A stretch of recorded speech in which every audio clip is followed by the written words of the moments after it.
90% orang pasti nggak tahu fakta ini. Kucing yang mendengkur nggak selalu berarti dia bahagia. Kadang itu justru cara tubuhnya berteriak pelan karena stres atau rasa sakit.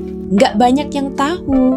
Kucing juga mendengkur saat mereka sakit, takut, atau sedang mencoba menenangkan tubuhnya sendiri. Bukan cuma ekspresi senang, dengkuran itu bisa jadi mekanisme penyembuhan. Getaran saat kucing mendengkur berfrekuensi antara 25 hingga 150 Hz.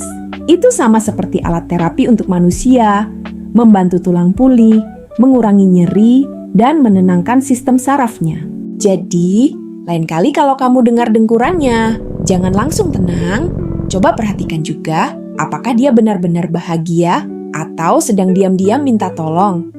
Kalau kamu baru tahu fakta ini, jangan lupa kasih like, tulis di komentar ya, dan subscribe buat fakta-fakta kucing lainnya.